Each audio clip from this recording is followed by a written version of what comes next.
And we are live.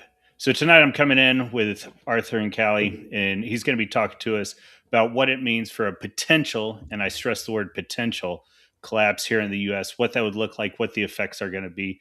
I wanted to start off and I wanted to jump into the Gospel of Mark, chapter 3, verse 25, wherein Jesus Christ was talking to the apostles and to those listening, and he says to them, "And if a house be divided against itself, that house cannot stand." Unfortunately, here in the US, we've seen that. Let's go ahead and count it two times because I'm going to count both the Revolutionary War as well as the American Civil War.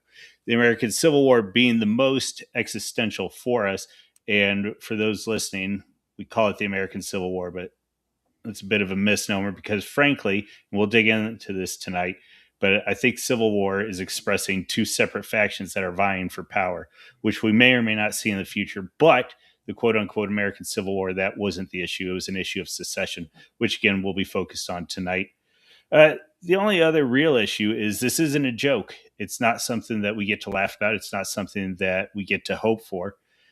You know, if you're not going to take it from scripture, I think you can run back to Texas and somebody like Robert Earl Keen when he's writing the song Undone, and he tells us, "So they turned you out when you turned them in.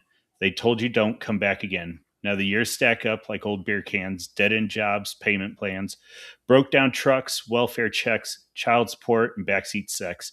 You'd kill yourself, but you hawked your gun. You built a noose, but it came undone." That's the reality of what we're talking about. It's a family divided, it's a nation divided, and it is not going to be fun for anyone. With that, Arthur, I am grateful for you to come on and cast your vision, talk to us about where you think we could potentially be going, how we might be able to avoid this, and frankly, and probably more sullenly, uh, whether it is even avoidable to begin with. So go ahead, Arthur, take it away. Yeah, Panda, thanks for having me back on. It's been a little while.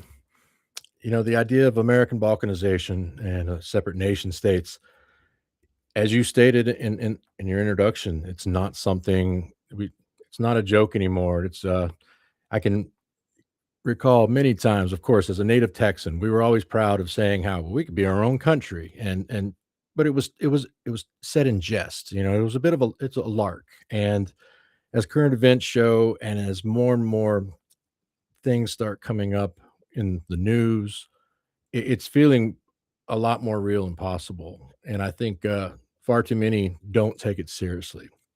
You know, the idea of a future breakup of America into several different nation states, it's been a popular subject that has been explored through multiple fictional depictions in novels, movies, and whatnot.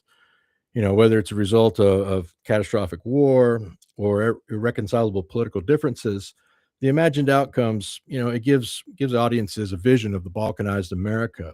But it's that vision is in the comfort of either a movie theater or maybe their favorite reading spot. You know, the usual historical example is, of course, the American Civil War, you know, that briefly created two nations within the continental US. What is interesting to me, though, is that the separatist tendency has been woven into the fabric of America throughout our history, even if the bonds of overall attachment remained. I mean, we can look right at the original 13 colonies that eventually turned into the states and started the U.S. And you can see the tangible marks of identity that created them. Books such as American Nations and Albion Seed nicely lay out that the regional cultures and how they came about. America is and has been self sorting for a long time based on culture and ways of life, from where people decide to live to the laws that they enact and policies in their regions, all the way down to the local levels. You know, even in the modern era, this effort to mini balkanize is alive and well and has been going on for some time. When you start looking at examples, for instance, of the Oregon counties in the state of Oregon that have tried to join Idaho for quite a while. And I recently found out that in California, where I'm at, there have been over 200 proposals since 1850 to either make it separate states, just to split it up in certain ways. But there was always still that connection of it was not we're starting new countries within the mini balkanizations. It was just how people wanted to live. So, you know, setting aside the American Civil War, the theme was it was reorganizing state lines, but still maintaining a united country overall. But it seems that the 21st century has brought this prospect of dissolving the ties entirely and setting off on a new path and a new national destiny. I believe that too many in the right wing sphere and the left as well, they seem to relish the thought of a national schism, thinking that this will be the quote unquote good ending to the miasma that has been haunting the country's psyche. It's described as the inevitable result and treated as a silver bullet solution to the problems of 21st century America, that we're too populated, too diverse, too politically corrupted. All these things can be true, and still splitting up the kids, as they say, can still be still be a bad idea. But what you brought me on tonight and what we're here to talk about is what would that division actually look like? I mean, say, for instance, does America become the dystopian post-apocalyptic movie version of A Boy and His Dog from the 70s? Roving bands of mutants and raiders, kind of in a form of a hellish Fallout, game series world existence there. Or would it possibly go in another direction? Still not great, but you remember I sent you the notes with that movie, The Postman, came out in 1997 with Kevin Costner, and it does not have the best reviews, but I felt that one really hit it closely of high trust, tight knit communities being connected to other communities. But it's much Yeah. easier, it's much easier for those who yearn for a break up the USA to skip all the inconvenient details that get in the way to based world or some imagined version of a socialist utopian society that they envision. And I don't think the details get talked about enough. Yep, that all makes sense to me. Now, I will say from my end, I've got some ideas on how this is going to go down for the listeners, so you guys are aware. Um, I'm going to be back here listening. Tonight is really about Arthur's vision and what he sees as a potentiality for it. So I might jump in a little bit and see where he's going, maybe question that. But again, I don't want to shove too much of my vision onto what he's casting. Um, and we'll go with that. I do think, in general, though, um, yeah, one collapse in and of itself is a bad idea. Two, I do think we're headed towards collapse, and then three, when I say collapse, actually three, I'm not going to give because again, this is your vision, Arthur. So you mentioned in there a couple pieces of media, the boy and his dog, and the postman, both of which I've seen.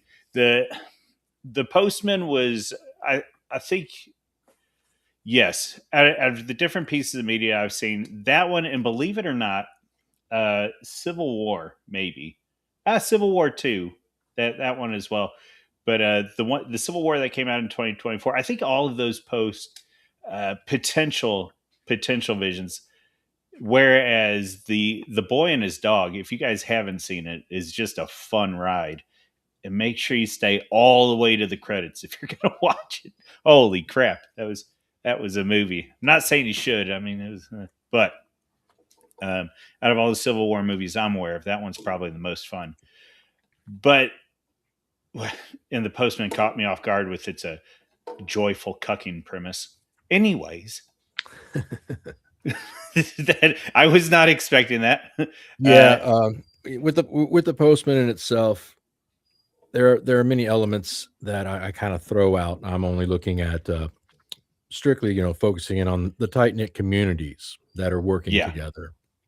Well, I mean, between that and getting to hang out with Tom Petty, though, I mean, it might Yeah, be true, okay. true. All right. Well, go ahead. So, if let's say the trigger has been flipped, we're headed towards collapse. What does that mean for us? Or actually, I don't know. Maybe that's point one. Is point zero? Do you see collapse incoming? Do you think it's something we can avoid? What if we're to go all the way down to the meta framing of this? Where do you see us headed, and what is that? So I definitely see that we are headed towards a collapse, and it's going to affect not only America, but I feel it's more of a kind of a sense of a global collapse, whether it's within the financialization or how these And I'm interdependent sorry, you systems. said you expect global collapse of some sort. Is that what you'd say? Yes, and I believe Okay. it's more or less in a way of how are they going to land the plane?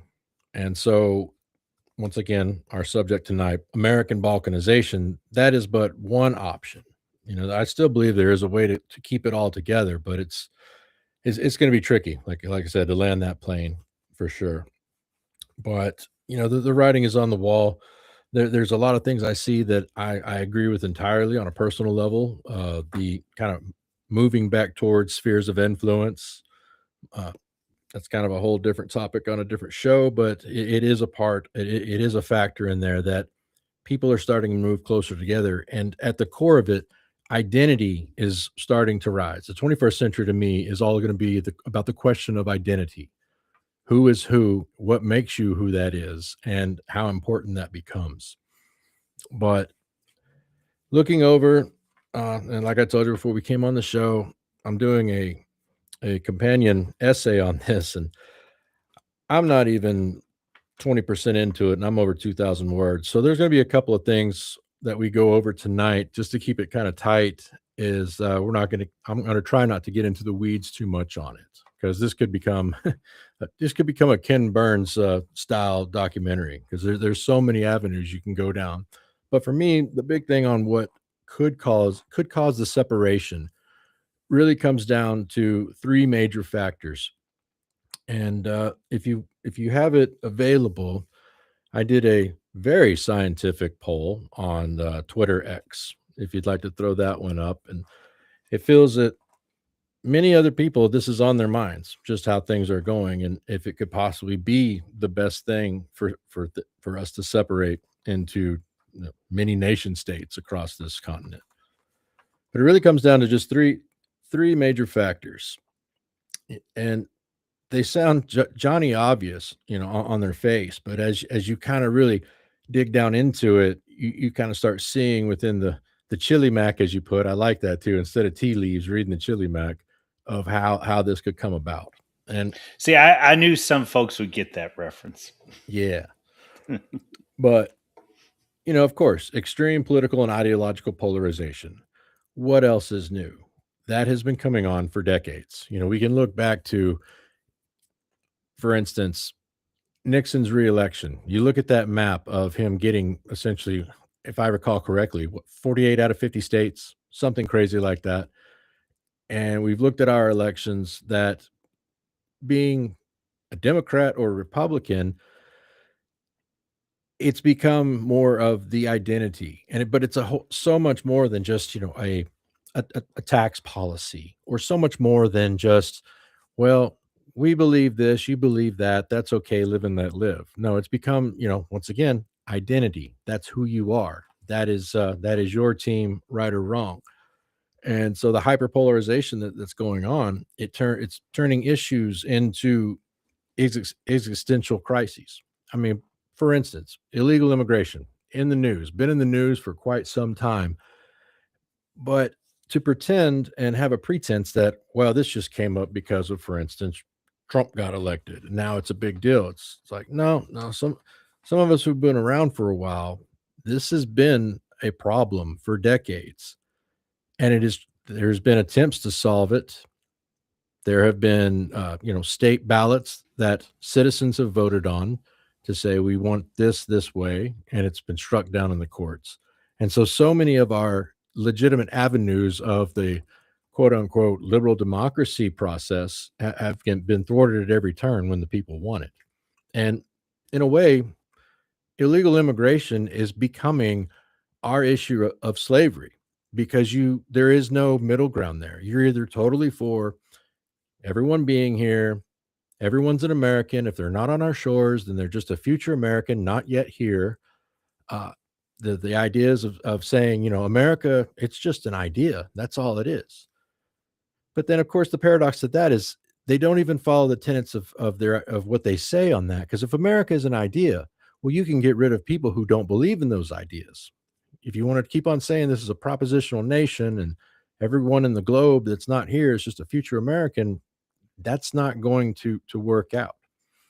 So growing up for me, of course, the big deals were abortion, gun control, voting rights, the the LGBTQ saga that went on for decades. But every one of those ideas within itself, taken in single, has been sharpened to the point of you're either 100 miles this way to the left, you're 100 miles this way to the right, and the language involved in it going, well, I don't agree with that. I think this is the way it should be. It's not a disagreement anymore. It's you're evil. You're horrible. I mean, and I'm not even go through all the slurs you can get called if you disagree with the wrong tenets of, say, progressivism, or even if you disagree with the wrong tenets of some parts of conservatism. So that could be pretty much for me one of the biggest factors of a split up. I mean, I could easily see a number of states, and I'll go ahead and reference back one of our media movies, and I think you remember that one off the list, the Second Civil War that came out in 1997. It Yeah, was a semi. the movie It was was a hilarious. Yeah, it's a comedy. It's played for laughs, satire a bit, but it starts off immediately of refugees being flooded into the country, and I believe Idaho was the first one to be like, "We're out of here. No, we're not doing that." Now it gets up to the heights of absurdity. They have a nuclear exchange within the U.S., but that's not really. I mean, the nuclear exchange is still funny to me. I don't see that happening, but it's the premise of the movie now is not so funny watching it now with where we're at. I mean, just today, well, just the other day, the incident in Minnesota, the ICE getting into, shooting the driver. Just an hour ago, two more shot in Portland, Oregon. And then having politician and people in public office, one after another, coming up and declaring, you will not bring ICE in here. We will not stand with this. And it's really starting to put that whole federal versus state powers at a loggerhead there. And what's amazing to that is, people try once, like I said earlier, people try to say, well, this started with Trump and da da da. Da. It's like, no, some of us have been paying attention for too long, political autists, however you want to say it. And we can recall when, states such as Arizona put forth state bills. There's a very famous photo of then President Obama and one of the Arizona, I believe she was the senator, possibly there on the tarmac. You might remember this one, Panda, where she's pointing her finger at him over it, and they made a big to do about it. Yeah. Well, then I was also thinking, was it who was the sheriff? Was that Arpaio? Arpaio, yeah. Yeah, because how was? Oh, I'm trying to remember. It's very foggy back then. Was he having to do with immigration, or was his with legal actions where he was defying the Fed? I Kind of a can't mixture of remember. both. I can't remember Okay. all the exact ins and outs Right. of that, but he was of course, he was a hero to the right for a lot of his things and villainized on Yep. the left for things. But what's amazing to that, though, as well, is you can go back and certain policy positions, ideas about our border, ideas about immigration, you go back 20 years and you can find the video clips of supposedly people on the progressive left espousing the same views that you can do today and be called fascist, everything under the sun now. So it's to me, it's an eternal curiosity how it shifted in such a quick time, so fast. But Yeah, once it it is, and it is what you've been saying as well. Because there was a time. Let's go between because this let no one be mistaken. Whether it's Reagan dealing with this in the '80s, moving forward, there was also issues with Eisenhower in the '50s dealing with it. This has been the issue of the 20th century, and unfortunately, here in the first quarter of the excuse me, whatever, we'll keep it in the first quarter of the 21st century. It's finally going to come to a head, and we're going to see where we go with this. This is the great. If slavery was the issue of post Enlightenment America, the issue of who's an American is going to be the modernist issue of America. And we're going to deal with that now in the 21st century. And so they were dealing with it throughout the 20th. And then even in the 21st century, after 9/11 and prior to, let's say, in between 9/11 and Fallujah. And the reason I cite Fallujah is because that's when U.S. operations really started to ramp up. it's easy to forget that Saddam was toppled within 3 months. And so 9/11 came, Saddam wasn't on the table. Osama was. We jump into Afghanistan, and then things are going so well in Afghanistan, we say, well, let's just get Iraq while we're at it too. That was sarcasm, by the way. So we jump into Iraq, and we do topple uh, Saddam Hussein, and what was it? Did they have? Were they the IRGC or is that Iran? I can't remember. Whatever. We conquer their uniformed forces, and that took all of 3 months. So anyway, we push over the statue. We've conquered them. Now, having said that, we're dealing with Mujahideen and whomever else, everybody from Jordan and Syria to who knows where in Iraq. And that really amps up from 2005 to roughly 2006-ish, 2007, at which point that dies, and then Afghanistan heats up. In the middle of that, the big domestic issue at home, prior to Bergefell in 2008 and everybody saying, yeah, you could go public with whatever you're doing in the bedroom, you've got people saying, what's going on our southern border? Because at the time, there was no such thing as a Muslim in the US or Russians or whatever. There were, obviously, I'm being hyperbolic, but the big issue was whether we were going to let all these Mexicans in. Um, and at the time, there was all this song and dance and fire and fury, and nothing happened. Eventually, the external issues, the international issues, overwhelmed domestic policy when it came to illegals. And so this has just been a continuous. We talk about it with monetary issues, and that's true, but sort of the real face of the monetary and economic issues that we've been arguing about throughout the 20th century is going to be who's an American, who cashes American checks, and what that means for immigrants.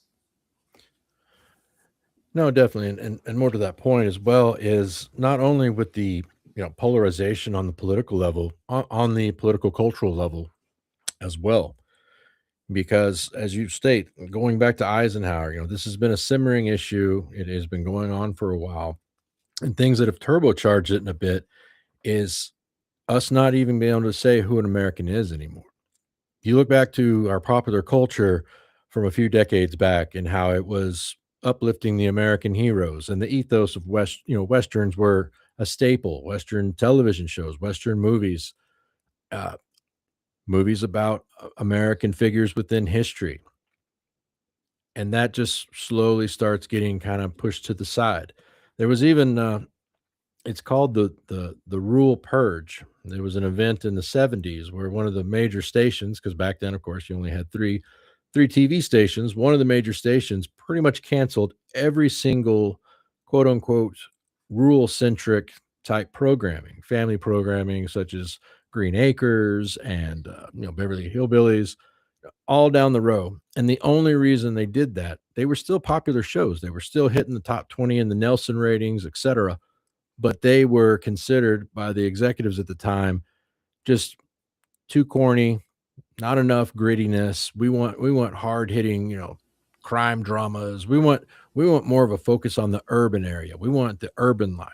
And you see Yes, that and in the that's a huge thing. If I can hit on Green Acres for just a second, when that came out, sure. guys, I believe it's 1965 when it first came out. I might be off on that, but it comes out, and that show opens with shoot. Anyways, that show opens with this idea that since I'm trying to remember the exact figure it used, if it was using post World War II or if it was using post World War One, but the show itself was acknowledging the great exodus from the rural areas of the U.S., from the agricultural areas, and all of a sudden you have two people in the city that are just done. They feel like if they go and they leave and they head back and they do a reverse exodus, leave the city, go back home as it was, because I'm trying to keep this tight. You have to understand too that America, more so than almost any European country, that's not entirely fair, but work with it right now. America more so than most European countries, and then almost in parallel with Russia, is very much an agricultural country. That's part of what goes into the landed aristocracy as it existed here in the U.S. So, anyways, this is all the backdrop to what Arthur's saying, and why they would say no, take it off, is because this is casting urbanism and high society in a poor light. Yeah, the way they interact with the rural areas is kind of goofy, and there's a little bit of hickishness in there, and a little bit of laughing at the other. But there is also very much a raising up of that rural area and of the focus on the land and on your community. Sorry, I'm in some ways a big fan of at least the ideas that Green Acres was hitting on. So I wanted to double down on that one. Oh, no problem. So to land the plane on this one is essentially, I'm saying that we've even gotten away from being able to exalt and lift up the ideas of the traditional heritage American, through our media, through our culture and whatnot. And that has just been almost like a drip and slowly cut down over the decades to the point of where we're at this bit of atomization for the most part in the country, flailing around for identities and whatnot. And that brings it into the next thing that kind of ties into another cause of a possible breakup is demographics and regional identity shifts. Rapid changes in our population, people coming in and being the majority status over the traditional majorities by, I mean, and it used to be, oh, by 2060, by 2080, this will happen. And now, unless, the trends make a really sharp turn, we've cut it down to roughly, before 2050, you're going to have what I think the last estimate is a population of people who can, claim their ancestry back as a heritage American back to down to, into the low 30 percentile. So, America, the founding of America and that core base will be the minority there. And that could be a catalyst for separatism easily, because it's eroding an entire shared sense of national community and a national identity in itself.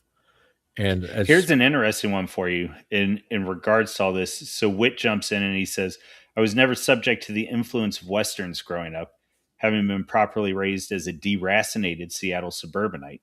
So it's interesting to hear them cited as a cultural catalyst." yeah, definitely, because as you look back and you see, it is kind of the joke, the boomers sit around watching westerns all day, and it's like, well, yeah, that was a huge portion of the programming. Gunsmoke, Bonanza, The Rifleman, it was all over the place into the 60s easily. And then of course the 70s popped up and Clint Eastwood had his spaghetti westerns, but the genre was still fresh and alive into the 90s, I would argue, between Tombstone and whatnot. It very much was the cowboy too. I guess I'm being redundant there between westerns and cowboy, but you had it both on the screen, and then you had it off screen with Tennessee Ernie Ford, with Johnny Horton, with Johnny Cash to some degree, although he definitely also represents the urbanization of country music to some degree, the Nashville sound. Anyways, it it was something that even as a millennial, man, I remember TNT was putting stuff out, and then you had oh, what am I thinking? Dances with Wolves, and you had a whole string of Cowboys and Indians. The switch there being, we've been doing it all wrong this whole time.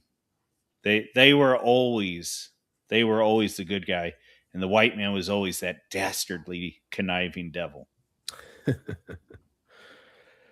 Yeah, and this totally ties into identity once again, the American identity. And it's it's everything, because when you think about it too, even the political differences, for how long was it easily, intoned that, well, if you like living like that, you can go live in California. You like living like that. Go live in Colorado. Even in my home state of Texas, growing up, there were places where if people wanted to kind of live the urban life, be a bit more advanced, progressive, however they felt about it, there was Austin, Texas. There was DF, the Dallas area. One of the jokes is, you ask somebody, "Oh, you ever been to Texas?" And they say, "Oh, yeah, I went to Dallas once." And you say, "Oh, you went to Dallas. You didn't go to Texas," because it's a huge metroplex, another big city. I mean, you land there and you wouldn't know you were in Dallas versus Los Angeles unless you saw the ocean or, saw the landmarks, because that urban culture has been solidified across most of the major cities. That urban rural divide is very real, even if the percentile of people in the rural areas is a lot smaller. But it does bring up stark differences in people's traditions, the way they look at life, the way they see events. It's mocked at times, to mercilessly, and corporate media and whatnot.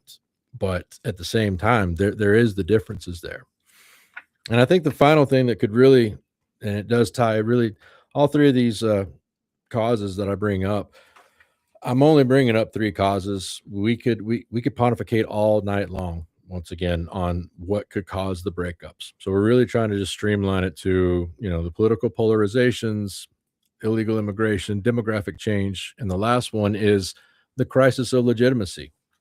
And we're seeing that play out more and more. It may feel as if you're seeing it more and more now than, say, 30 years ago, but the reality is this has been going on for a long time. There has been a lot of, as anyone fans of Calvin and Hobbes know, there's been a lot of Calvin ball rules.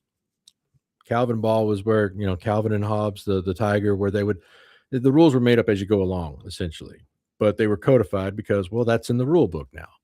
A good instance of this is we see a lot of the, federal judges, jumping out now saying, putting a stay on what the executive branch can do. You can't do that. And it seems to be happening a lot more. But there are incidences of this that go back. But what we didn't have back then was the 24/7 news cycle. We didn't have the technology age of, social media at your fingertips, in your hands, instant information, instant, instant outrage, of course, online and whatnot. So it just seems like there's a lot more. And I mean, by the numbers, yes, but one of the greatest examples of how this has been going on for a long time ties back into immigration and immigration enforcement.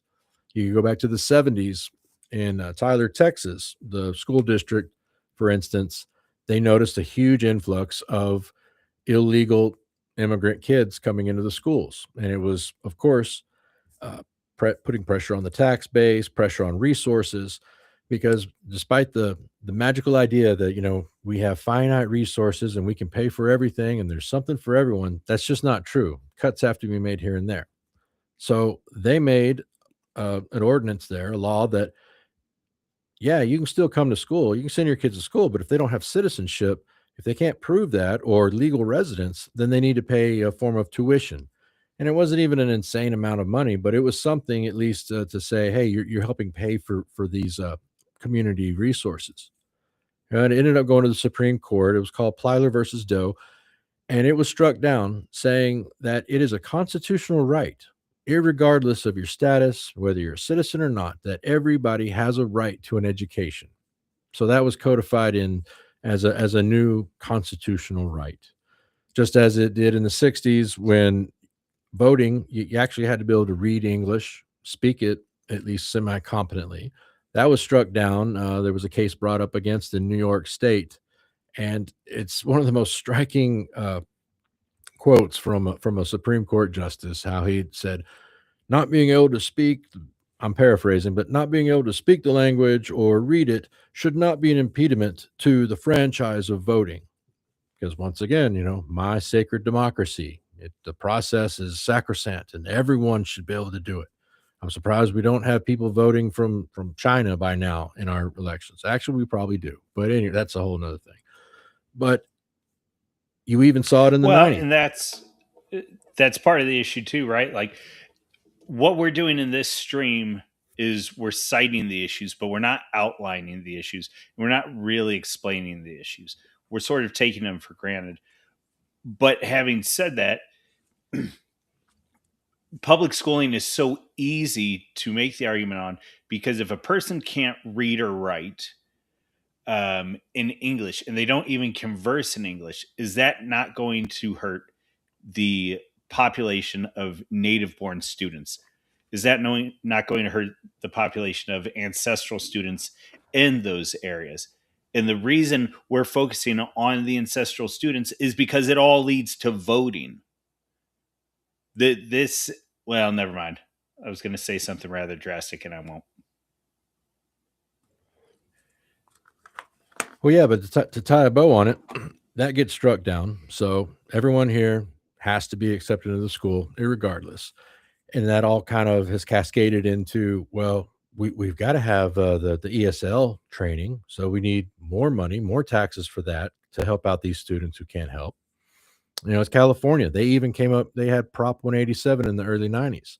And what that did was, here in California, if you want to get something on the ballot to be voted for, say in the next election, I'm going to get the number wrong, but if I recall correctly, I think it was no less than 200,000 verified signatures, and it can get on the ballot.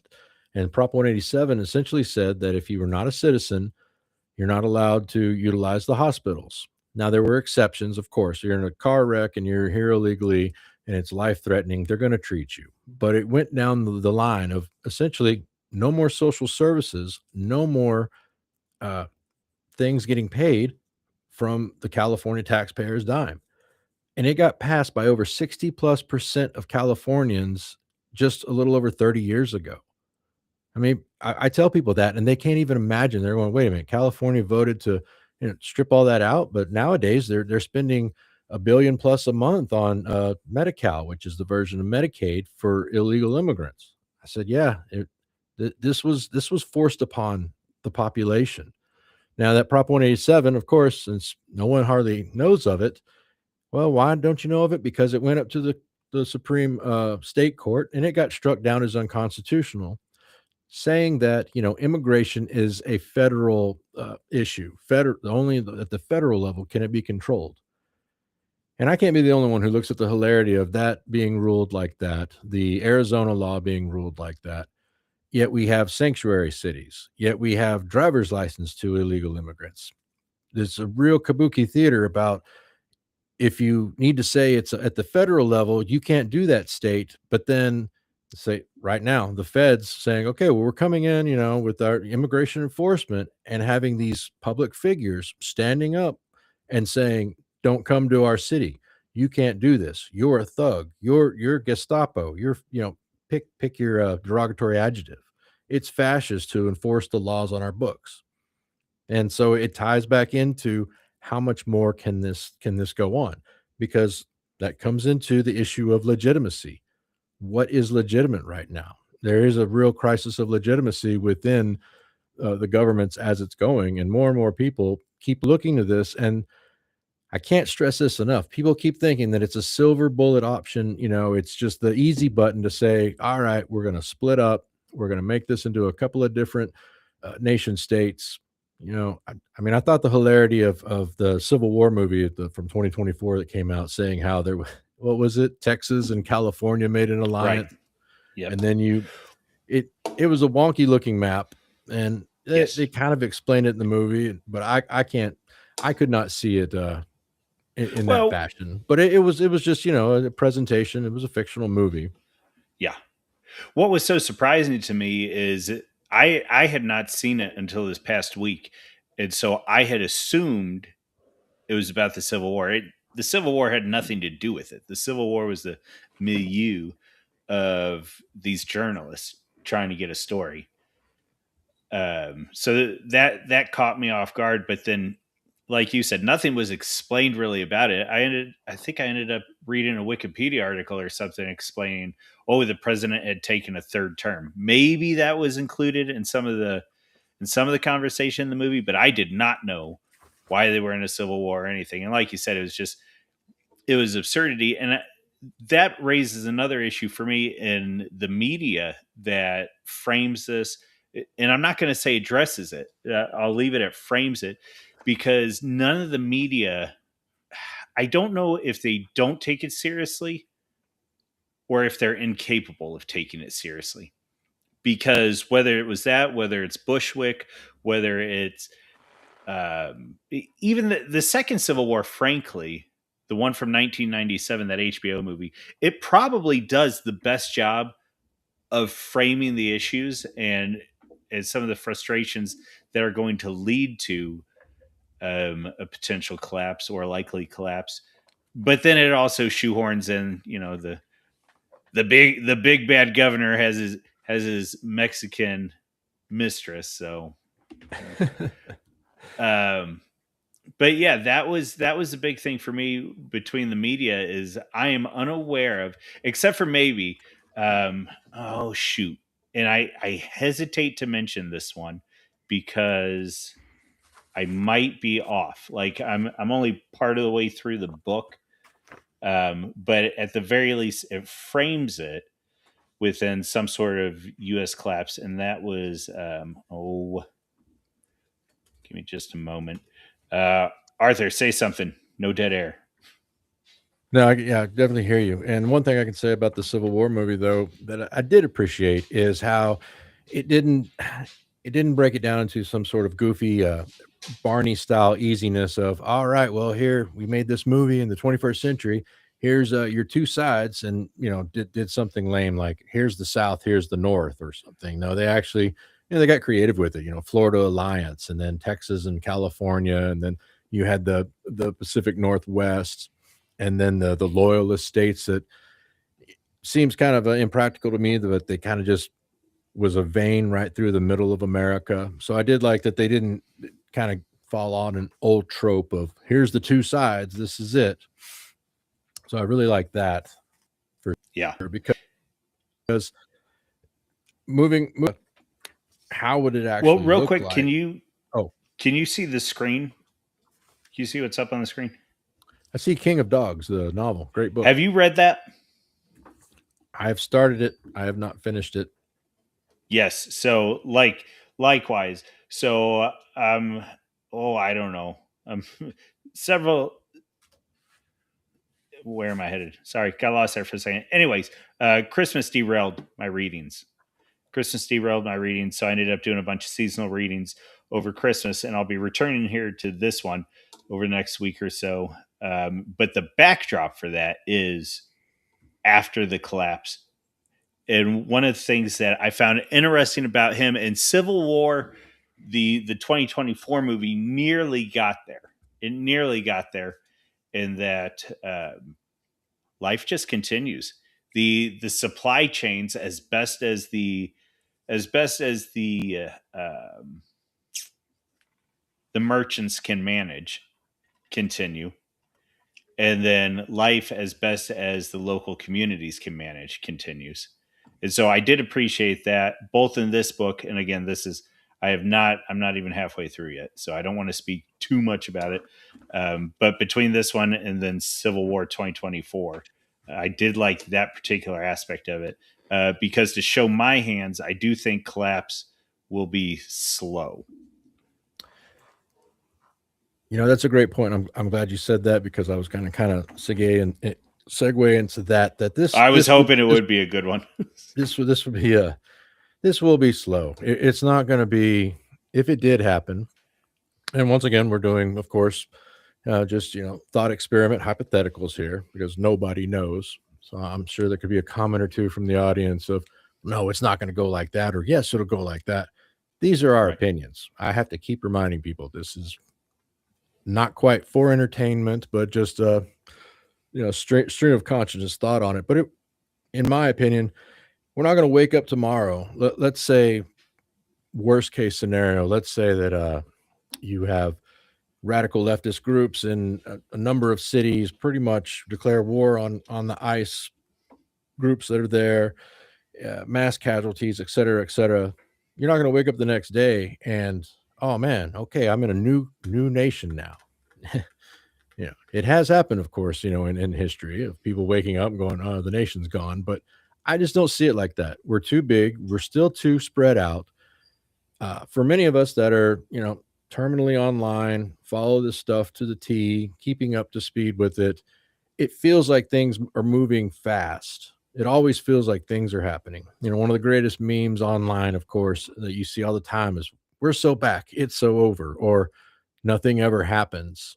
Yes, things Yes. happen, but at a glacial pace that I just think that, myself included, get caught up in the news cycle, caught up in the next thing that just came out, and think that things happen a lot faster when we should know better that it doesn't. So, to your point, Panda, within the corporate interests and the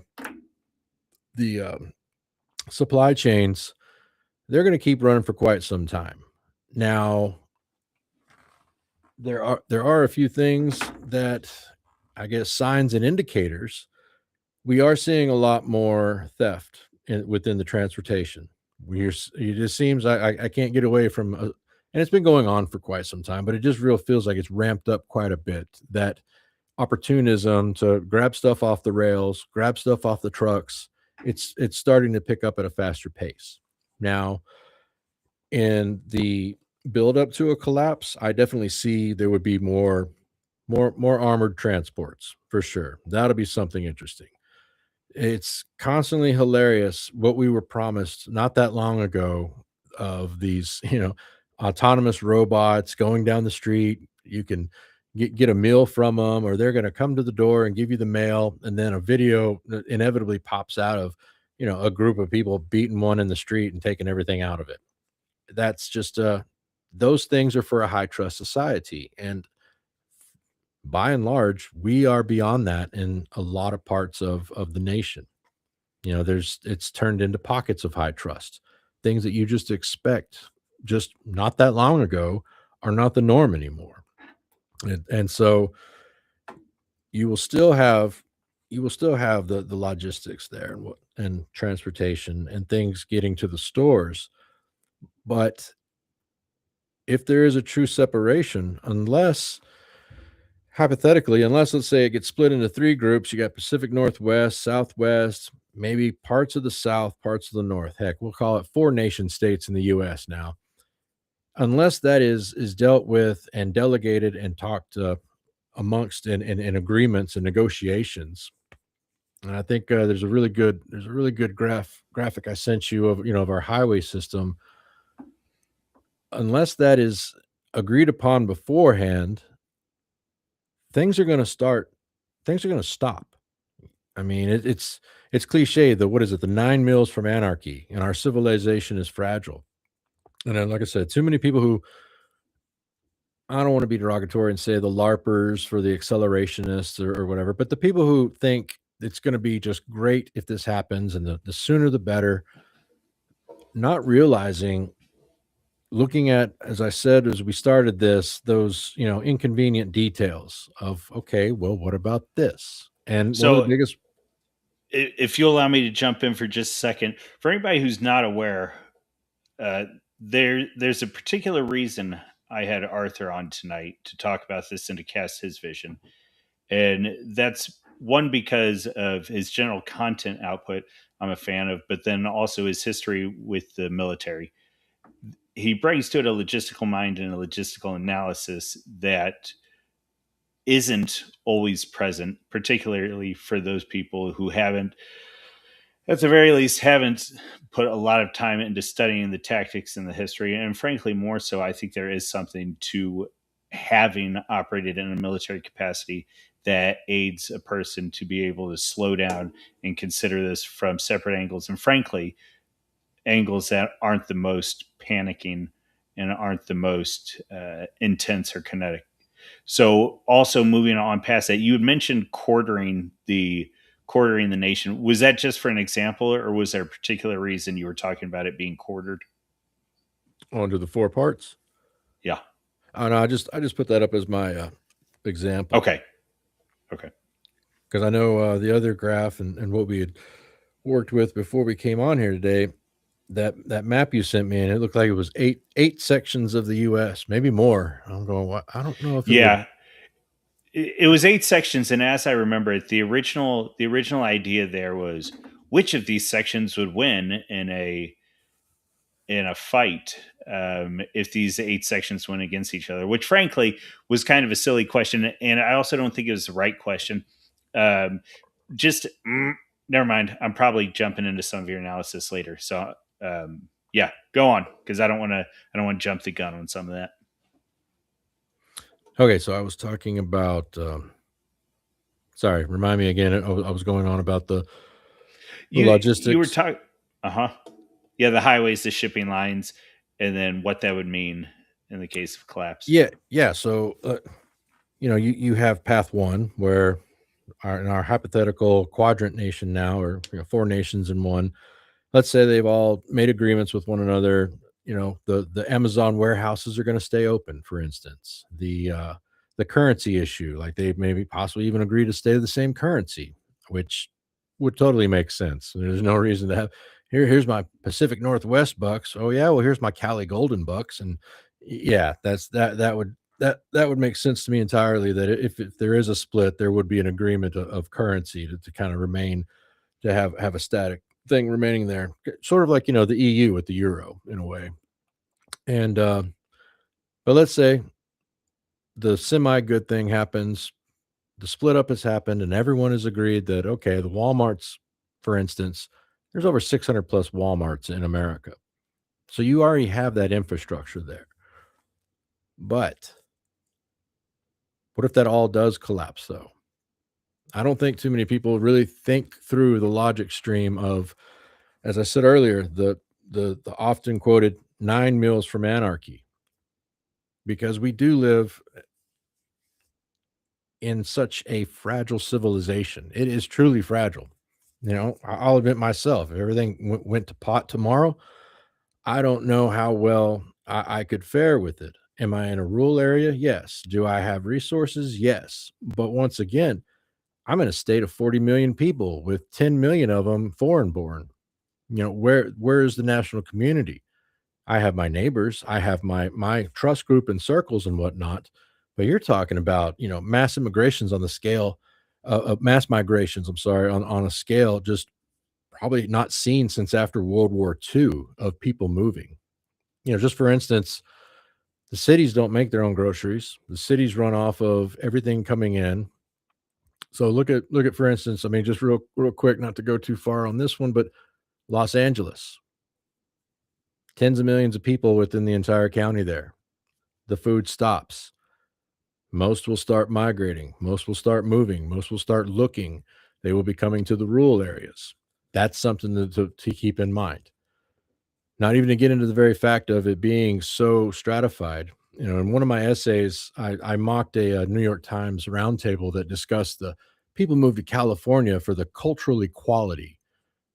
Brother, there is no cultural equality in California. That is a myth. There's cultural enclaves everywhere. Everyone, we have our groups. We're human beings. That's just what we do. So but the myth lives on that California, of course, is the land of equality. And it's like, no. The people say in the fancy areas of Del Mar or La Jolla, or in the expensive areas of San Diego, they don't give a whit about people in Modesto, Stockton, Fresno. It's different worlds. It's just multiple mini worlds all throughout a state. So if it actually did all kind of crash down, it's not going to be in some kumbaya moment of people coming together. That's just not happening. I mean, as much as many people say that, yeah, that'll go on, people will come together. It's like they're not coming together now. What do you think, a pretty much world-ending crisis on that scale would happen? They will come together, and Yeah. there will be a culling of the herd Yeah. for the dead weight, and on top of that, the lines that are drawn that people use as the basis for entry are not going to be pleasing to most of our Marxist friends. Midwit's comment. I've always wanted to trade for goods and services using literal seashells, and this may just be my chance. Yeah, I don't know Yes. about seashells, brother, but no. What And was that? Was that wampum, or is that didn't they yeah, trade for shells, Staten Island or something? yeah, I think it was called wampum. But yeah, back to just the California example. It reminds me of during COVID. Do you remember the trend that started online of people posting their their supplies? Like, I've got toilet paper, I've got this, I'm going to do great. Look, we've got our No, but food. who would do that? Oh, bro, there was thousands upon thousands of people doing that. It was like basically Idiots. show your pandemic cash. I'm Pandemic cash. lying. Uh, I remember. I do. I take it back. I remember one guy, and he's a local farmer out here, and he did this. I don't even know what the point was, but it was this idea of, I'm feeling bad about having a freezer full of meat, and I was like, what? Why would you tell anyone that? Why would you say that? Exactly. And that was the big joke because there was tons and tons of people responding to it going, "Thanks for letting me know what you got. I'll be by later to Uh get huh. it." Right. And yeah, we're joking about it a bit, but no, that would be the horrific truth of it would be nasty, brutish, and short. Yes, there would Yeah. be people that you can trust, and to all the listeners out there, you should have a group of trusted people for sure. You should have a plan. I mean, that's just And smart. Whether it's not even just for the entire balkanization of the country, but of course for natural disasters and events that happen. China invades, natural disaster, blah blah. Stuff that's never going to happen, but might. And Exactly. one of the things, just a real quick tactical uh, message PSA. You don't have to go to these people and say, "Look, man, when it all goes down, you and me, we're going to make this happen." Like, you don't even have to go that far. All you have to do is keep your eyes open. In the event something happens, who's the first three people you're going to contact? That's all you really need to know. And if they bail in the instant because of whatever, okay, well, it didn't quite work out. All I'm saying is you have you can give that information over time, and if you guys are working towards a goal in the potential likelihood of something going on, at the same time, you don't have to make a big production of this stuff. Just keep your eyes open and figure, oh, who's the trustworthy guy in this community? Who's the guy who, military or not, seems like he knows when the ships are moving, when how to get from point A to point B, whatever. That's all Arthur's saying. It's not like you have to do this big to do and make a show of it. It's say, when it all goes down, man, you and me. No, exactly. Don't start looking up to back. We need to start our own prepper group. You should have Oh, good people Lord. already, within your circles that you can trust, and just like you said, have the bare bones of an idea there. Whether it could be Mhm. people at your church or within the local community, because that's going to become more and more important if this actually happened. Because one important thing to remember is it's so easy to people to try to they always want to compare it to the American Civil War because it's kind of one of the only popular historical instances of there being separate nations, well, in the U.S. And as you pointed out earlier, Panda, or the Revolutionary, where it had split up. But what's always left out of that is how people lived back then. In 1860, Yeah. it was roughly 80% of the population lived in the rural areas. Yep. Practically everyone had a farm. Everyone was agrarian. Yes. I mean, even up to 1960, you still had almost 40% of America that was living in the rural areas. That's now down to less than 20%. So there's a little side story, but there's a really great post I saw today by Will Tanner, and it's a dark theory that the reason there was such a push for the cities and the urban decay in the 60s and kind of to nefariously get everyone kind of huddled in there is in the case of a civil war because or I mean, a nuclear war, because if they struck our cities, well, the core, and this is mean to say, but the core of America would still be around because most people in the cities and the urban areas, uh, you know, a lot of the migration, immigration, and whatnot, they weren't considered by war planners as America per se. Like I Yeah. said, it's just a dark theory, but you start reading into it, and you're like, oh, that's made a little bit too much sense. there's a couple other things to that, but Would we rather keep the English and German farmers or the Italian citymen? right? Hmm. Yeah, Our poor Irish friends. exactly. But there's something else too that I'll just continue to call them the accelerationists that really think this would be a great idea. Not not thinking about the ramifications of it. And I'm not talking about the ramifications of like, okay, we've got our own country, blah, blah, but no, the actual on the ground ramifications, what happens. I mentioned, of course, of a breakdown in logistics. I mean, that's on the food side of that, yeah, that's bad. That's very bad. But what is it mentioned? And I think back to, I'm sure many people know the story The Stand by Stephen King. Well, in the book, there's a chapter called No Great Loss. And it's one of the best chapters in the book. And he didn't have it in his original publication. I would The probably editors, argue that's his best book as well. yeah. But when he originally published the book, it was the editors, the publishing house said, "Oh, it's too long." I mean, yeah, because I mean the full unabridged version is I think almost 1,400 Good Lord. pages. So it was Yeah. one of the chapters that had to get. That was my introduction to Stephen King. Yeah, It's all been downhill from there. oh man, yeah, guilty as charged. I started reading him at a way too young of an age than I should have been. I think I read my first King novel when I was 10. So I definitely came across The Stand around 11 or 12 years old. Oh Lord. But Okay. I I read the unabridged version that had this chapter called No Great The Loss. scene with Trash Can Man. Yeah. Oh. Well, in the chapter of No Great Loss that was put back in the 90s, it's just kind of a montage of many stories of people, because if you don't know the background of The Stand, everyone, I believe most people would know, the world is hit by it's called what, Captain Trips. They had a bunch of names for it. Basically a super flu that kills 98% of the entire population. And this chapter, No Great Loss, went into stories of people who died. And it really, to me, getting ready for the show, thinking back to that chapter, it was so many things that would happen because of the civilizational collapse, because of just the way things go. Like one guy goes out and his family's died, but he jogs. So he goes out and jogs.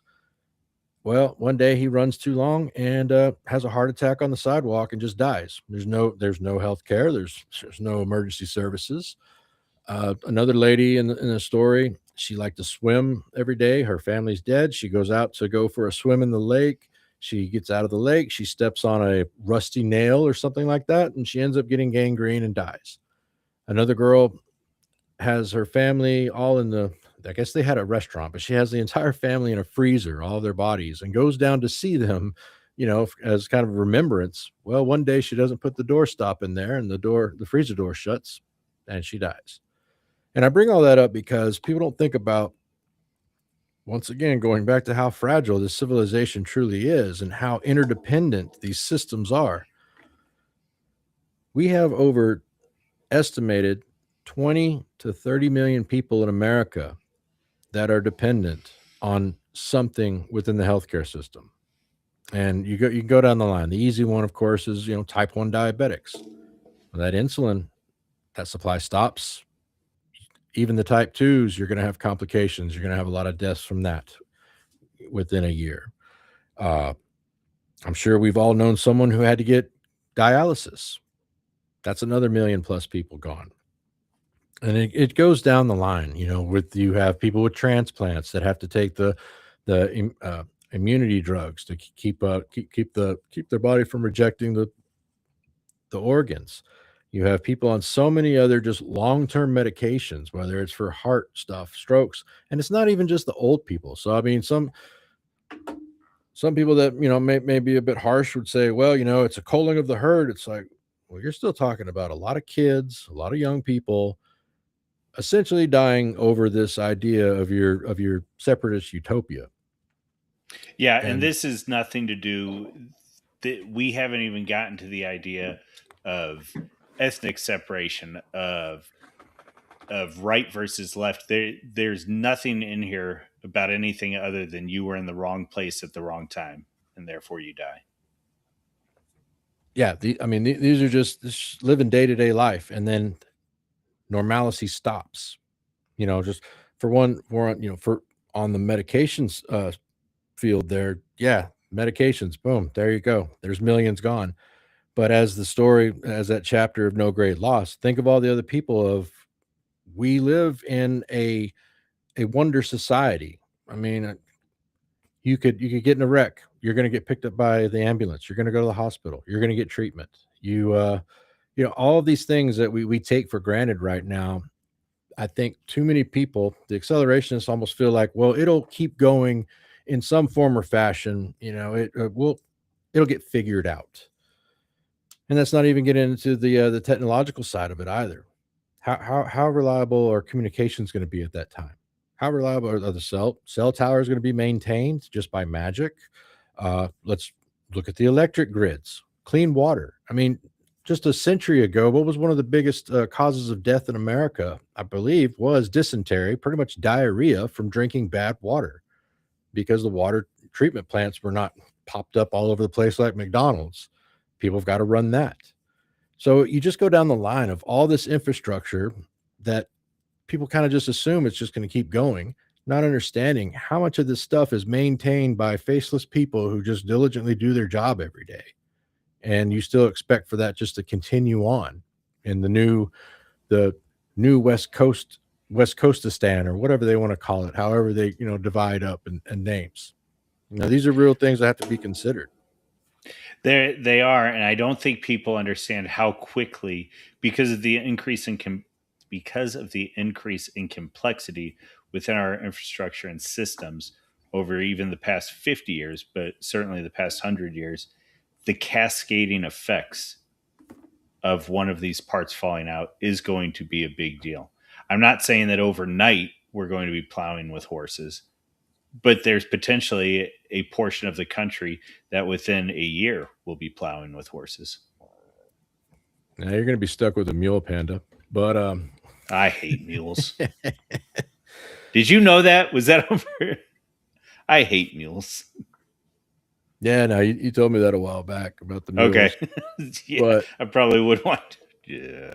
but no, I mean, a great example that, and these things are downplayed in our corporate media. They're not talked about a lot because it can keep you up at night if you even think about it a little too much. The implications are a bit frightening, actually. Uh, do you remember the Continental Pipeline shutdown, Panda? As in oil? Yes. So the Continental Oh, Pipeline, the when one was that that? runs essentially down our east coast and then takes a sharp turn out west. I believe it kind of ends up around the refineries in Louisiana or whatnot, but it's a huge main hub of energy for oil and whatnot. But the Colonial Pipeline, if I recall correctly, this was maybe 10 years ago. There was a cyber attack on the pipeline, shuts it down. They make a ransom demand.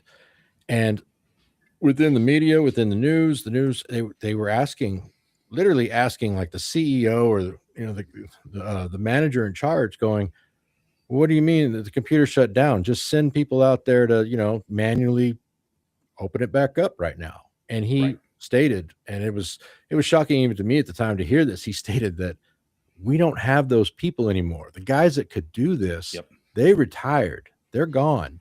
This is automated. And so you take just that one example of automation. Our entire society is automation. I mean, I know there's fears of AI this, AI that, but it's not even AI that's running things. It is computers, though, and it's automated systems that And this can be does get into a hobby horse of mine in that I think. Okay, I don't want to derail the stream too much because this could be a stream in itself. But anyone in charge of one of these conglomerates, one of these energy distributors, anyone with even a modicum of sense right now is figuring out manual backups and is frankly limiting their space within AI and all that. Because right now, if it's a focus solely on efficiency, then they're also making themselves as fragile as possible. yes.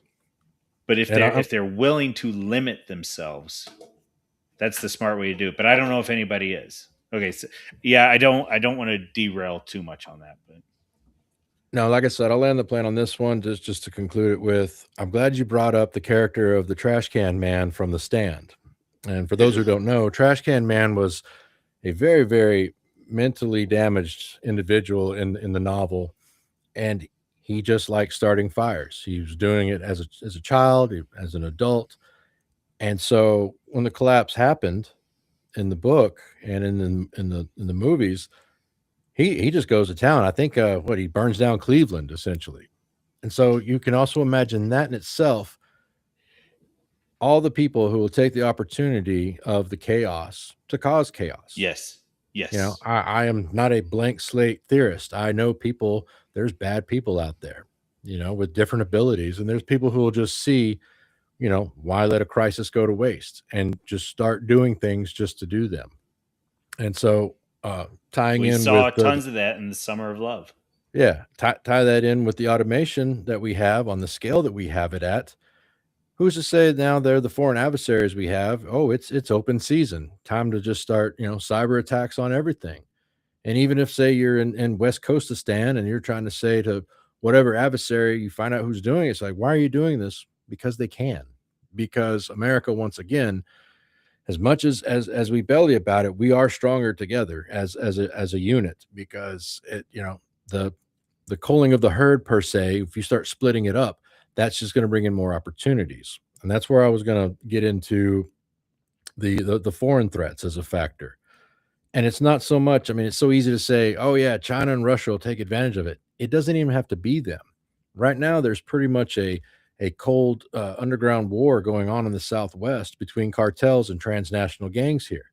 Everybody can laugh at that, but it's a story pops up, almost on the regular of 5 bodies found in the desert, no country for old men style in a California desert. And then you sometimes find out later maybe it was over some sort of drugs or whatnot, but you never know.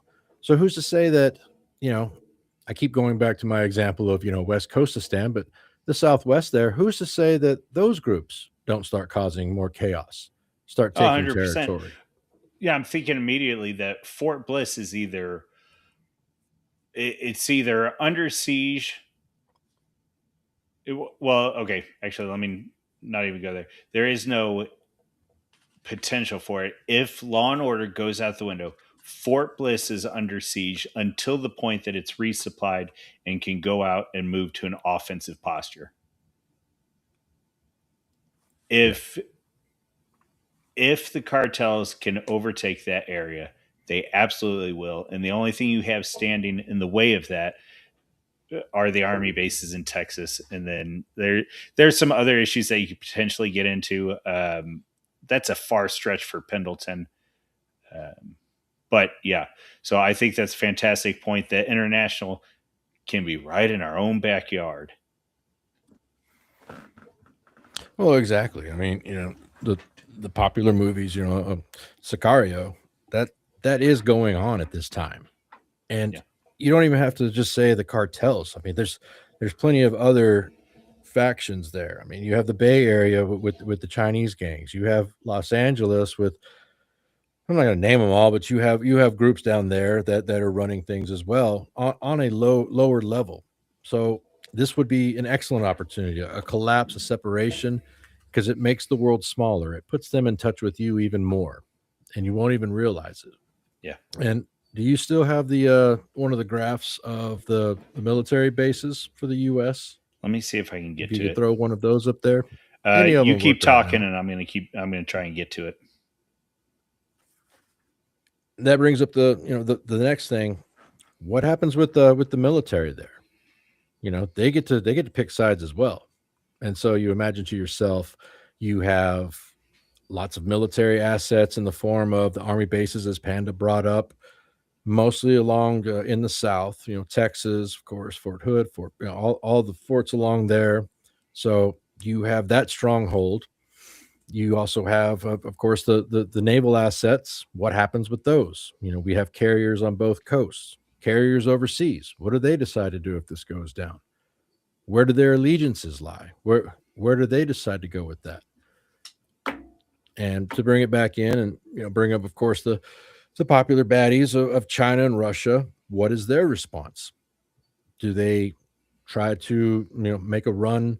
Does Russia make a run to take back Alaska? Because who's going to stop them on that one? I'm not saying it would happen, but it's an option. Within the chaos, there are opportunities and options. You have the Southwest down there. That's something else I didn't bring up really within infrastructure and resources, but another thing not talked about too much. I mean, it is talked about. There's articles, and it is an issue that's been raised, but the Colorado River itself is supplying 7 states that, when the water rights were assigned over 100 years ago, the population was around 5 million, roughly. That's the population of Nevada now. Now the population of the Southwest is, I don't have the exact number on me, but it's more than 5 million across. It's I think what, 70 plus million or so.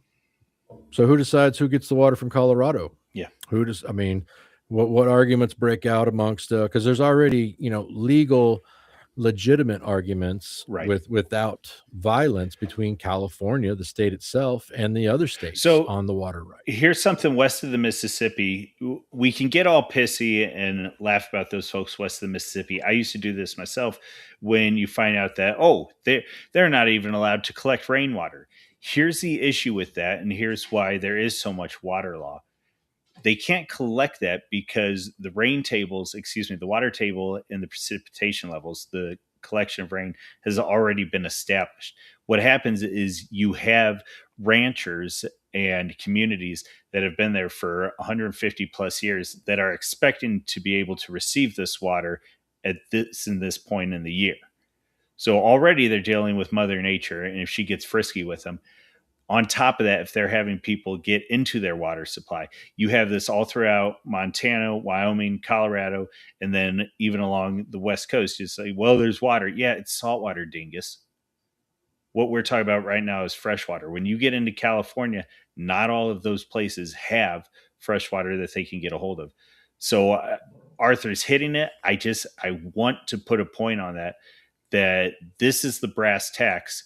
If we go down into some form of collapse, there is absolutely going to be a restructuring of powers along the resources. And so if we're able to keep supply lines open, and those resources happen to be distribution of diesel and tractor parts, or if we're unable to keep that moving, and instead it becomes distribution of water and coal and lumber, that's how it's going to start coming down. And we're going to have to readjust and be aware of these meta narratives, which is also another thing. If you're over in Florida, Georgia, Maryland, wherever, and you have figured out a way to live there, don't just assume that you're going to be able to make the 1,500-mile trek over to who knows where in Wyoming. Don't, one, assume that you're going to be able to make it through the miles, and two, don't assume that you're going to have any idea how to operate in that environment, even if you took all the people out. But then when you talk about the culture that's there and the people who have been working for it for the past 30 years, and you haven't even been there, and you're just going to walk up, it's not going to happen, my dude. Figure out where you're at, how you can operate as best you can within that area. That might mean going 80 miles out within the same state, or potentially crossing state lines because you have a community elsewhere. But man, so much of this is just slow down. You're not Superman. You're not even, man, I don't know. Think of somebody that's less of a hero than Superman. I don't know. You're not even Trash Can Man. So whatever. Like, just calm down. Calm down and consider this stuff fully. Sorry, Arthur. Yeah, but no problem. Rick, I looked it up real quick just to make it more concise. Like I said about the Colorado River, that water source, and it's not only just for water for irrigation or everything else. It runs the Hoover Dam, and there are other power stations along the river. And there's already concerns because the tables are so low that they're worried that the flow is not going to be able to run these power plants to even run the power needs of the state. But I said earlier that when these water rights were assigned and everyone gets their share, like I said, back in the 20s or so, there was like 5 million people across California, Arizona, Nevada, Utah, Colorado, New Mexico, and Wyoming. There's over 40 million plus people there now. And that's not even just on the population demands, but look at everything that they're growing. That is, in my opinion, kind of, useless crops in a way because of they're so dependent on water. That little gallon of almond milk you see in the store, it's amazing how much water it actually takes by the gallon just to make the almonds, to make the milk. That's just one example right there. So you will see a restructuring in what is grown. There will be things that will go away and possibly will not come back on any type of widespread scale as a crop. They even grow alfalfa in California for the country of Saudi Arabia. They sell it to them. That would stop immediately. And that kind of gets into the the foreign aspect of it. How do they react to what how do not even just adversaries, but how does the rest of the world react to all of a sudden the United States turns into the four different nation states or three different nation states? What are the ramifications to that? Of course, I don't believe that, a bell will ring and all of a sudden you're going to see Red Dawn style Chinese, Russian troops, paratrooping in and whatnot. I don't see that. We're still blessed by God's grace of, two huge oceans, the Atlantic and the Pacific. We still have that. We were still kind of lucky in that aspect. So I don't just see like a mass invasion right off in the offset. Just for one, looking at the logistics of it, even though they tell the fairy tales of the World War II that, oh yeah, we were going to get invaded by Japan. It's like, buddy, they couldn't even get past Wake Island. So Yeah. no, that's I don't see that. But can they put the screws to us in other ways? Of course. Mm-hmm. Trade deals, resources, like we brought up before. There are so many things. Going back to what I was talking about, not just with the medications and with dialysis and whatnot. There are so many things we do not make here that should be corrected, irregardless of our topic tonight of a possible balkanization. That should be corrected now. Right. We should not be getting our antibiotics, amoxicillin, and medical supplies, everyday things, sutures and whatnot, coming in from places like India, China, and Germany of all places. I No will. offense, Germany, but I'll jump in for just a second to say I think um, I made the comment earlier that immigration was the big domestic issue. One thing I will say that sort of goes along those lines is I also think globalization is on its way out. It's it's yes, unsustainable, and it was nice for a time, but just like we've been talking now about establishing order and being able to keep peace, that was the only reason we've had globalization, is because post World War II, America in particular, but America and the United Nations, were able to establish and keep peace throughout the shipping lanes. And so just as we're seeing an increase in the easy target right now, because it's true, the easy target is the Somalian pirates overseas messing with shipping lanes. That's also, like you were talking about earlier, with the increase in dealing with domestic shipping lanes. We're going to see that on an international level. So for all of these reasons, even if, like you just said, even if collapse didn't happen, we should be bringing stuff home. Um, it's got to happen. It has to happen, and globalization will fail. Um, against all of Peter Zion's hopes. yeah. It's out of here. No, 100%. I'm glad you brought that up because not only, like I said, looking at the improbable, everybody invades us if it happens, not thinking that, but looking at the ramifications of the shipping lanes. That's one of the biggest things. Who's going to protect those shipping lanes? How does global trade happen after the fact with this balkanization? Those things, sure, you still have the Los Angeles ports, you'll still have the East Coast ports, but once again, are they going to be able to get the stuff over here? Is it going to keep coming over here? My thought is no. There's going to be many, many things that just don't show up anymore. And that'll be something that have to be grappled with. We're not going to be able to just turn on a dime and start up reindustrialization and start making, as the old cliche goes, start making, toasters and dishwashers again. We don't have that infrastructure. So that's something else to take into consideration. That okay, great. Hypothetically, here's West Coastistan. All right. Do you make toilet paper? Is there a toilet paper factory in California?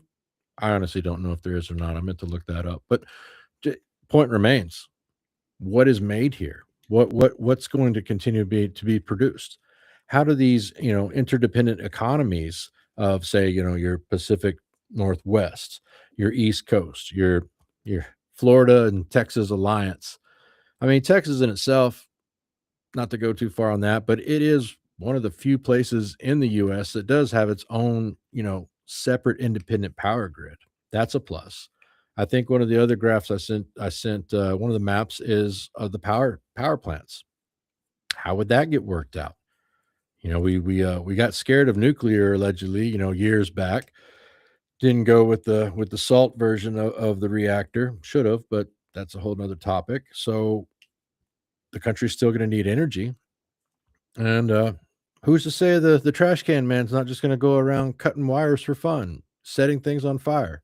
I think just last over the weekend, some leftist eco group over in Berlin. I don't know if you saw that story, Panda, but all they I did was did go not. over and they just set a bunch of the electrical wires coming out of one of the stations on fire, and they even come out with a statement saying the this is to affect a rich neighborhood against fossil fuel, and they apologize to anyone affected that they didn't mean to. And I thought it was the perfect kind of Shrek Lord Farquaad. Some of you may die, and that's a sacrifice I'm willing to make. But it shut down power in huge parts of Berlin. Now it just got turned on the other day. Finally, they had to open up warming centers and reroute all sorts of things, and that was off of just a fire.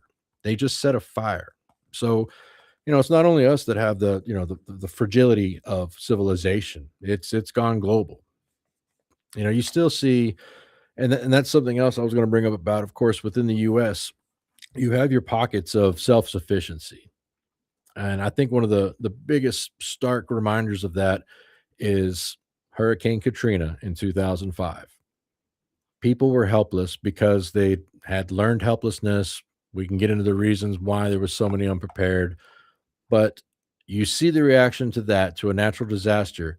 How many times in the Midwest is there a blizzard that knocks power out for a couple of days? How many times does that happen? Is that that's yearly at least? There It's where pretty you're common. cut off from, yeah, you're cut off from connections. You're cut off. You can't just go to the store. So you're going to have parts of the U.S. that are just a lot more hardy and ready and able to deal with these breakdowns in society, Yeah. and with the shutdowns. It is interesting. Ah, there's places I want to go with that conversation. I'm not going to go right now, but I am going to give a big I'm going to give a big thumbs up, not only to the Midwest but to our brothers along the Appalachians who deal with ice storms rather frequently and like whatever. It was well, and here's a big one. Look at the flooding that this is not to take away responsibility from the Fed, in particular from who am I thinking? It's not to take away responsibility from FEMA. FEMA exactly. It's not to take responsibility away from FEMA or anyone, but look at the way in which communities reacted to rains and flooding along Appalachia versus Florida or um, portions of New Orleans and Louisiana. There's just a difference in the way people react, and I think that is a very salient point that you're making. That there are going to be um, enclaves of productivity in the midst of this stuff. Yeah, and I mean, kind of the white pill to that. There's going to be enclaves of productivity and prosperousness too, as Yeah, well. And to get to that, I didn't even didn't touch on it too much. It's another kind of a separate show, nearly, but tying into the rapid demographic change, it also points out to how many people are propped up now. and Yes. people get mad about it, like EBT and whatnot. But look at how much is sustained artificially here. Yes. So let's go back to this hypothetical balkanization. Are Is West Coastistan? Are they going to continue paying the billions? Are they going to have the ability at all to keep providing? Because we've already seen examples in the past of, say, the EBT card gets, it's not Yeah. working for a couple of hours in an area. People don't politely go put the stuff back or anything. They either walk out with it or just leave it in the cart. I mean, the video after video of that.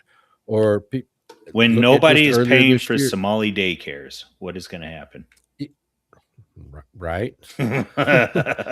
Well, but an even more recent example, the government shutdown. Yes. I mean, it almost looked like the Snap EBT thing was. You had people, posting video after video talking about, we're just going to take it. All right, fine. A balkanization, EBT shuts down. Once more chaos, more anarchy. These are the details and things that, once again, the accelerationists, they just gloss over. They don't even mention it. Yes, it needs to be corrected. Yes, there needs to be processes. It does need to stop. But to just pretty much cut it off, kind of like just cutting somebody's air off while they're diving, it doesn't turn out well for anyone. Essentially, Yes. you can't just turn the machine off. Yeah. So yeah, that's another thing to think about as well. The see, good. You got you have the graphic up with the power plants, and it breaks it down by coal, gas, oil. You have nuclear, and as we can see, there are huge swaths of the country that only have a couple of plants that are really kind of helping keep those grids going. That's not a guarantee. Yep. Not everybody's going to show up to work the next day. How many of these go offline? What does that cause? How many hospitals lose their power? How many people that are, say, on life support or in any of the machines, just needing simply just clean water to run, running the water treatment plants. So that kind of ties into the conversation we were having earlier with the no great loss of how many people we were going to lose to that. I just don't think that a lot of people, like, once again, think through the details on what this can be. Yeah, and that's a fair point. Well, because everybody's excited to be a millennial warlord or a zoomer trooper. So, and that's not for the vast majority of people. That is not how it's going to play out. No, and it's just as you pointed out earlier, with our military backgrounds, we've seen places in the world where Western civilization there's no, it doesn't exist there. Right. And I think one of the most salient quick stories on that is I was involved in the East Timor operations. And I'm sure many people say, East Timor? What's East Timor? Exactly. It's another one of the little global fires that America helps put out. And this was back in the late 90s. But we get on station, and our job there was essentially PAX runs, running supplies into it. The little mini island nation was pretty much, it was on fire. We didn't know that at the time. We didn't realize it. And I remember as the sun was going down, we were looking over, we were on the ship and we're looking over at the island. And somebody says, wow, they got a lot of lights on that island. It looks like Hawaii. And one guy down the line there, standing there, had the big eyes, which is, just a big set of binoculars, the really fancy ones. You can see a lot. And he puts them down. He says, those aren't lights. And as he handed the binoculars down the line so we could all take a look, there was audible gaps, and a couple of guys said, "Oh my God." And of course, I'm thinking, well, what are they seeing? And so when it finally came my turn to get the binoculars and I looked over there, everything was on fire. It was something straight up out of an apocalypse movie. And our guys in the deployment that were going in, sending in supplies, they had a coup. The government's been overthrown. People weren't lining up nicely in front of their city halls. People weren't, standing, politely waiting around or asking, what can we do? No, there were funeral pyres of bodies, AKs going off, anarchy, it was it was horrific. I mean, the way the guys, how they were acting when they got back. I did not personally go to the island, but I could tell that they saw some shit that they didn't want to see at all, and it affected them because it was an entire breakdown of what little civilization was left there, all because, well, people couldn't share power and they weren't happy. And that's really something to think about all of these scenarios that we're bringing up. I mean, we're just lightly just skipping the rock over the surface of this stuff just to keep it a quick, tight show. But so many things would just break off in the country, whether you want it to or not, no matter how prepared you think you are or not. Yeah, well, and You know, here's one for everybody listening. Just to really dig down even more. We've already talked about how you're going to lose, uh, and yeah, every time I talk, there's like three different paths.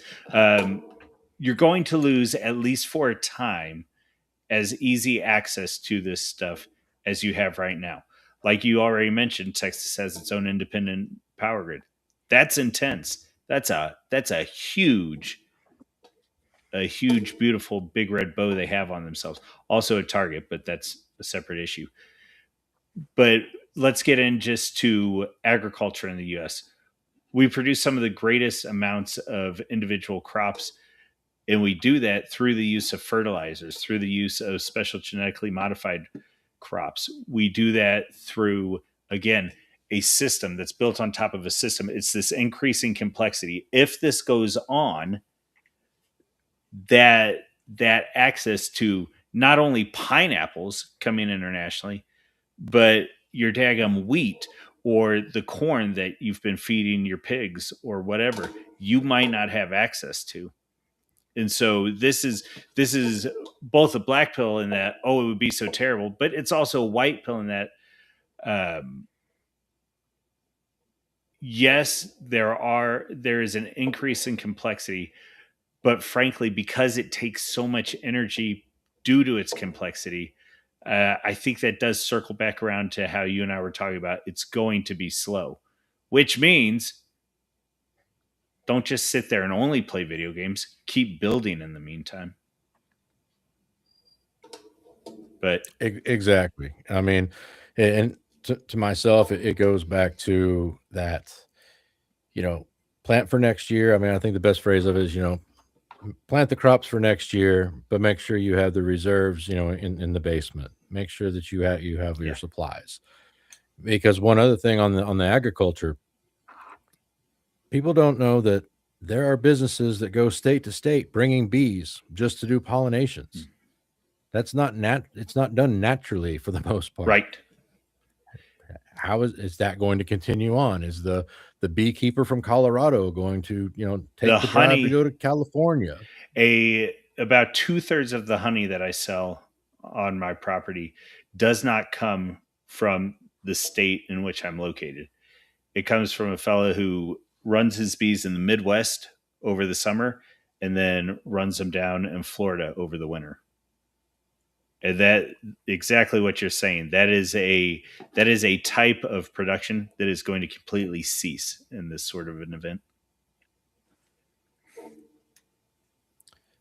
Yeah. So, Pan, if you don't have anything else, I was just gonna kind of tie a bow on this one. I think we, like I said, we skipped the rock across the waters of Mhm. of the subject. Didn't get in too deep, but which is fine. Just kind of want to do an overview on it, Sure.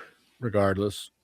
I'm still working on my probably 5 to 10,000 page essay that I'm going to do on this. So I'll do a few questions if you're down for it if you have the time. Otherwise we can Oh cut yeah, it. Okay. no, not the time.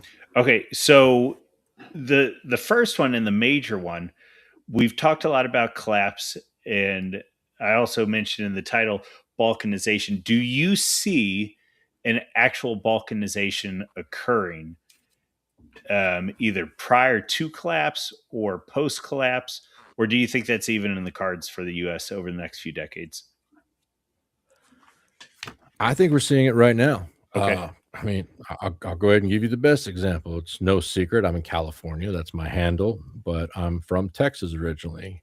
And myself and many others in this state are, if not in the preparation stage, the planning stages of moving to California, or moving to California, moving back to Texas, looking at plots of land, adequate amounts, depending on how you do it. For myself, I'm looking at getting 20 to 30 acres, and we're self-sorting. I can already see the country's self-sorting, and it has been for quite some time. I believe it really accelerated in the 21st century, but people have been doing it for a while.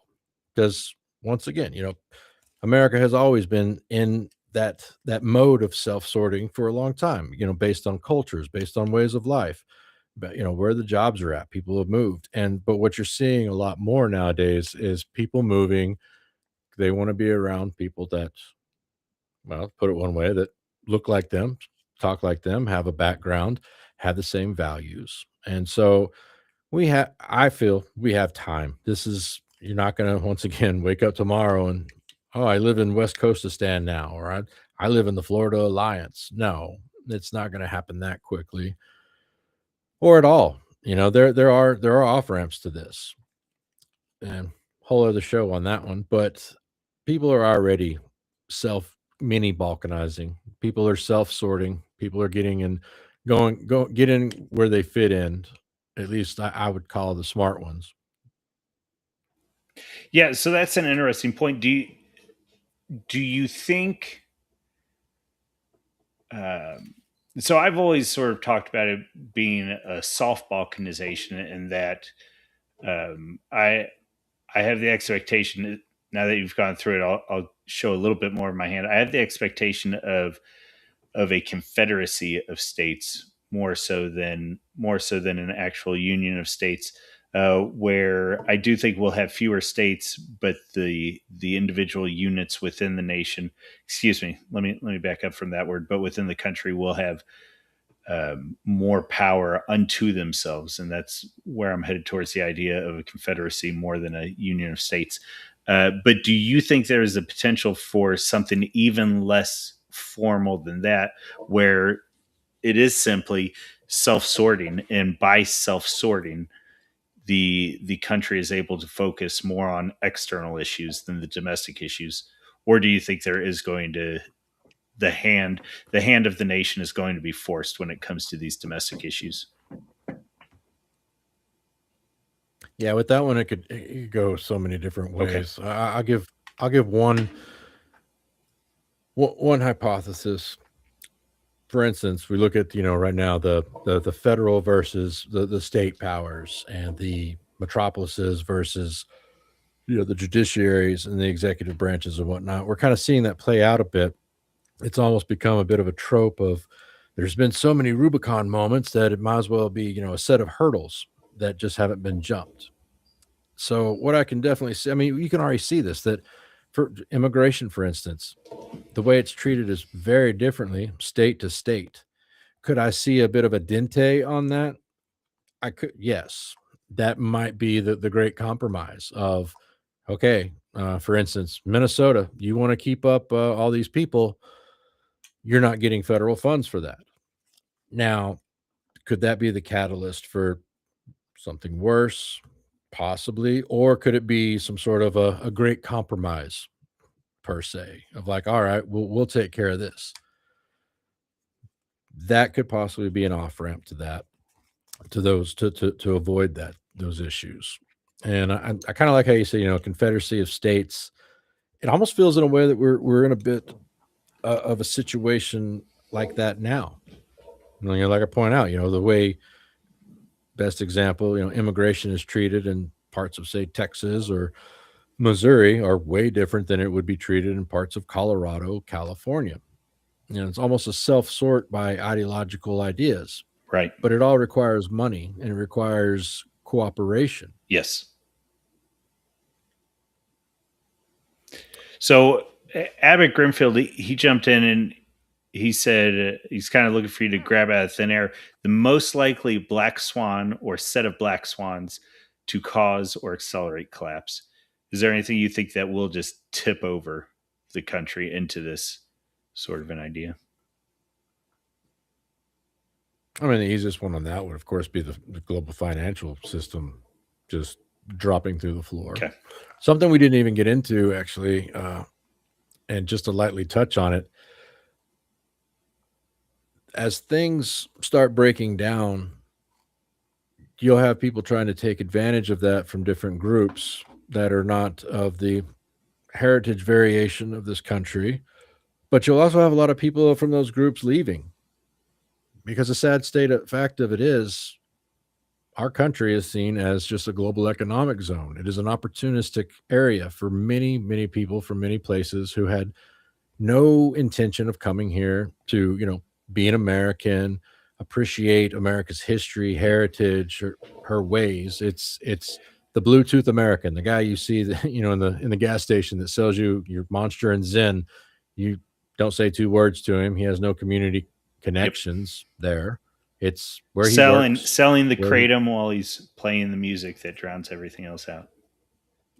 I mean, essentially, yes. And I mean, in Uh-huh. the nicest possible way to say it, a lot of those people are only here because it's a better deal. That's it. Nothing more. There's no love for it. There's no actual like this is my land. My Yeah. ancestors have been here. Well, that's And don't get the me wrong. There's people who come here and they do appreciate the place and they do assimilate or to the best of their right. abilities.